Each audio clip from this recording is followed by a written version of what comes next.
Hello guys, welcome to my new video. आज हम करेंगे क्रैमर्स रूली, पर आज हम करेंगे 3 into 3 मैट्रिक्स के लिए। अगर आपने देखा होगा मेरा पुराना वीडियो, तो उसमें सिर्फ हम एक्स एंड वाई की वैल्यू ही निकाल रहे थे, लेकिन आज हम जेड की वैल्यू भी निकालेंगे क्योंकि ये 3 into 3 मैट्रिक्स में है। तो इसके लिए हमें निकालने के लिए हमें पहले तो एक डिटर्मिनेंट चाहिए। अब डिटर्मिनेंट निकालने के लिए आप पहले इसके कोफिशिएंट्स लिख लीजिए। एक्स के 1, 2 और 1, 1 -1 और 2, 1 1 -1।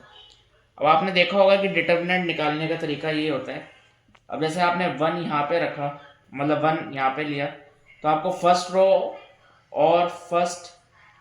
और फर्स्ट कॉलम को छुपाना पड़ता है, मतलब आपको कंसीडर नहीं करना होता है। तो यहाँ से अब आप डिटर्मिनेंट निकालते हो -1 -1, यहाँ पे आ जाएगा आपका 1 और 2 1 यहाँ पे आ जाएगा आपका -2।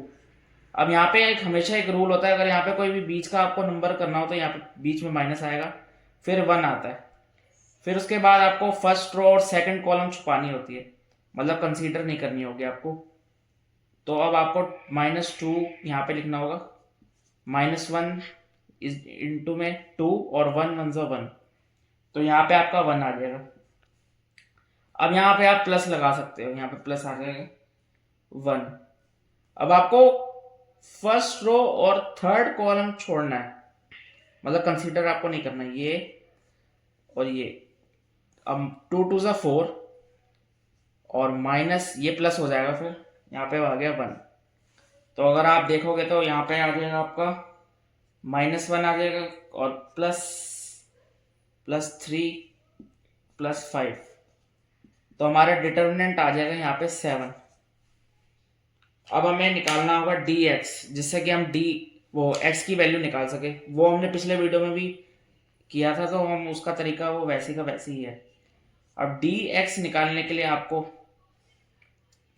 ये नहीं लिखना होगा, इसकी जगह जो इक्वल टू में होगा ये हम लिखेंगे, और बाकी एज इट इज के कोफिशिएंट लिख देंगे y वगैरह के।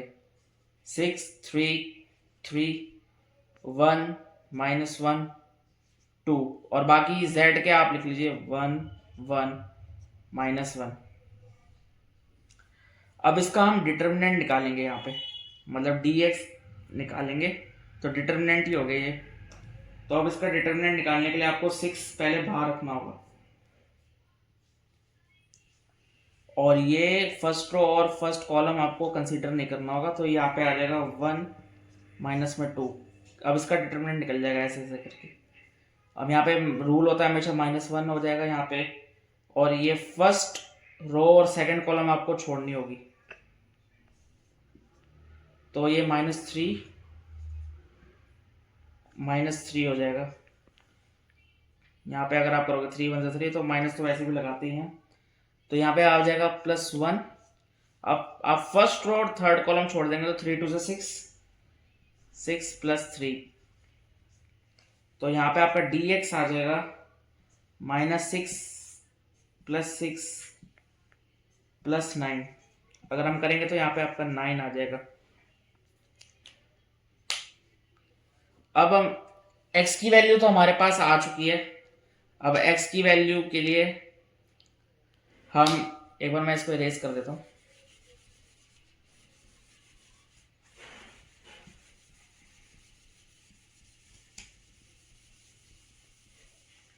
अब x की वैल्यू के लिए हमें dx अपॉन में d करना था, तो हमारा dx हमारे पास आया था 9 और d आया था हमारे पास 7। तो x की वैल्यू तो हमारे पास आ चुकी है। अब हमें y निकालना है। अब y के लिए हमें dy चाहिए होगा। अब dy हम निकालेंगे ऐसे। अब हम y के कोफिशिएंट नहीं लिखेंगे, अब हम लिखेंगे 6 3 3, तो y के प्लेस में आप 6 3 3 लिख दीजिए, और बाकी x और z के तो हम सेम ही लिख देंगे जो है लिखे हुए। यहाँ पे 1 आ जाएगा और यहाँ पे -1 आ जाएगा। अब यहाँ पे हम डिटर्मिनेंट निकालते हैं, तो 1 फर्स्ट रो फर्स्ट कॉलम छूट जाएगा, तो -3 -3। यहाँ पे मैंने यहाँ पे इसको मल्टीप्लाई किया, जैसे डिटर्मिनेंट निकालते हैं हम, ये यहाँ पे और ये यहाँ पे हम कंसीडर नहीं करेंगे, तो यहाँ पे -6 आ जाएगा। अब फर्स्ट रो सेकंड कॉलम हम छोड़ देंगे तो -2 -1 और +1। तो फर्स्ट रो और थर्ड कॉलम यहाँ पे हम कंसीडर नहीं करेंगे। 3 2 6 और -3, तो यहाँ पे आपका आ जाएगा 6 माइनस में 3। अगर मैं इसकी कैलकुलेशन करूँ तो यहाँ पे आ जाएगा हमारे पास -6 + 18 और प्लस में 13, तो हमारे पास आ गया 15। अब y निकालने के लिए आपको भी वही करना है, dy में d करना है, और dy हमारा आया था 15 में d हमारा आया था 7।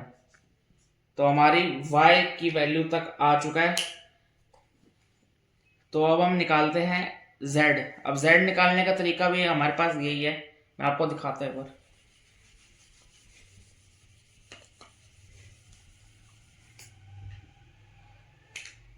अब z निकालने के लिए भी आपको dz में d करना होगा। अब dz कैसे निकालेंगे, तो अब हम z के जो है कोफिशिएंट वो नहीं लिखेंगे, उसकी जगह हम जो इक्वल टू में हमारे पास है वो लिखेंगे, बाकी ये सब सेम रहेगा। 1 2 1 1 -1 और 2 और 6 3 3। तो दोस्तों यहाँ पे अब हम डिटरमिनेंट निकालना शुरू करते हैं। 1 आ जाएगा तो फर्स्ट रो और फर्स्ट कॉलम छोड़ देंगे तो -3 माइनस में 6 आ जाएगा और -1। ये रूल होता है हमेशा माइनस लगाना होता है। तो फर्स्ट रो और सेकंड कॉलम छूट जाएगा तो 6 माइनस में 3 प्लस में 6 4 + 1, तो हमारे पास आ जाएगा यहाँ पे -9 -3 +30। ये मैं सबका ये कैलकुलेशन करके आपको दिखा रहा हूँ। तो हमारे पास आ जाएगा 18 dz। तो अब z हमारा कैसे आता है, dz में d। dz की हमारी वैल्यू जो आई थी वो 18 है और बाकी जो d था वो हमारे पास 7।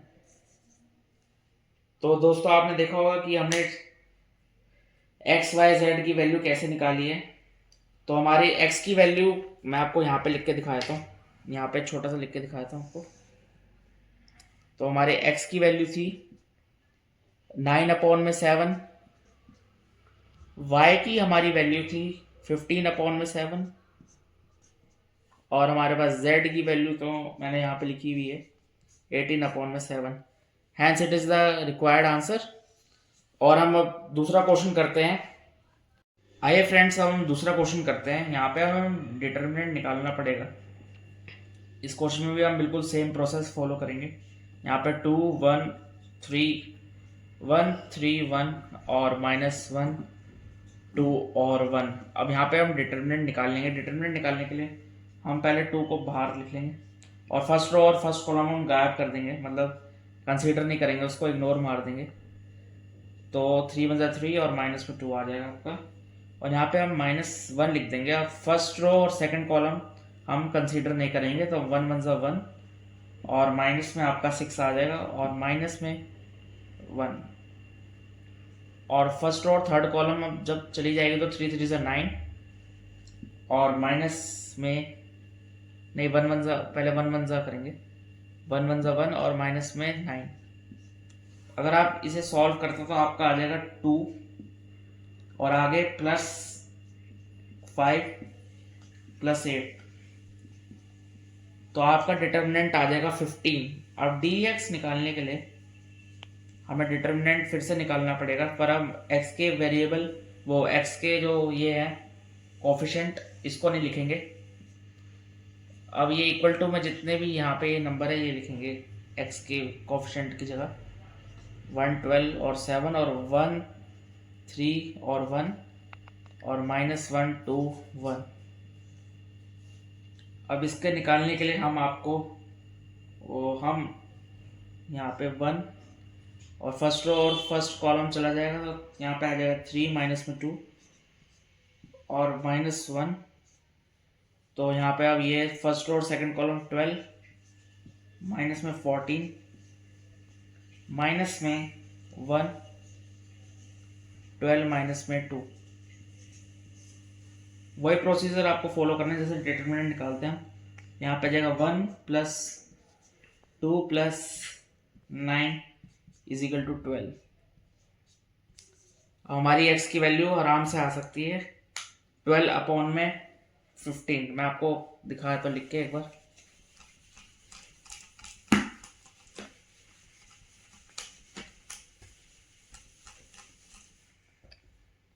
हमारी एक्स की वैल्यू आ गई है डी एक्स अपॉन में डी, 12 अपॉन में 15 हमारी आ चुकी है। अब हमें y निकालना तो हमें डी वाई निकालना पड़ेगा। डी वाई में हम y के कोफिशिएंट नहीं लिखेंगे, बाकी जो इक्वल टू में वो लिख देंगे बस। अब 2 1 3 1 12 7 माइनस 1 2 और यहाँ पे 1। ये तो हमें बिल्कुल सेम ही करा जो पहले किया था।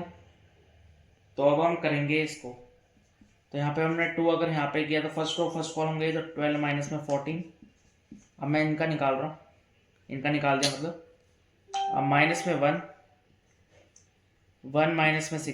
फर्स्ट रो और सेकंड कॉलम जब हम कंसीडर नहीं करेंगे तो ये बचेंगे, तो तभी हमने यहाँ पे डिटरमिनेंट निकाल लिया। अब माइनस में 1। अब फर्स्ट रो और थर्ड कॉलम जाएगा 7 जो 7, 7 माइनस में 36। तो यहाँ पे हम आ जाएगा -4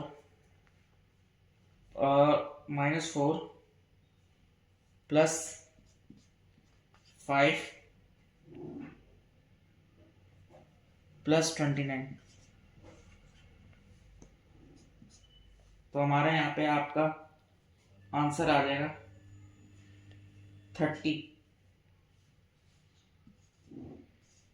30 हमारा आ जाएगा। तो हमारी y की वैल्यू यहाँ पे आ जाएगी dy अपॉन में d। तो आपका 30 अपॉन में 15 अगर आप करोगे 15 मतलब 15 और 2, तो यहाँ पे 2 वैल्यू आ जाएगी y की। अब हम z की वैल्यू निकालते हैं। z की वैल्यू हम कैसे निकालेंगे? अगर आपने एक बार में मेथड अगर सीख लिया तो आपके लिए हर क्वेश्चन इजी रहेगा। या आपको फ्री में मार्क्स दे सकता है अगर आपके पेपर में आया तो। अब हम z निकालेंगे dz। अब dz का तरीका भी सेम ही है। तो 2 1 3 और 1 3 1 माइनस नहीं आएगा। अब यहाँ पे 1 12 और 7 आ जाएगा। अब इसका हमें डिटरमिनेंट निकालना है आपको, तो हम निकालते हैं अब इसका डिटरमिनेंट। अब डिटरमिनेंट निकालने के लिए हमारे पास वही तरीका है। तो यहाँ पे हम 2 लिख देंगे बाहर और फर्स्ट रो और फर्स्ट कॉलम यहाँ पे चला जाएगा। तो यहाँ पे 21 माइनस 12 माइनस में 1 7 माइनस में 36। देखिए ना, यहाँ पे 7 में 7 और 3 12 और यहाँ पे 36 आ गए और यहाँ पे प्लस 1 माइनस में 9। तो हमारा dz आ जाएगा यहाँ पे 18 प्लस 29 प्लस -8 आएगा तो 3 आ गया। अब z हमारा आएगा dz अपॉन में d। तो हमारा 3 अपॉन में 15 आ जाएगा।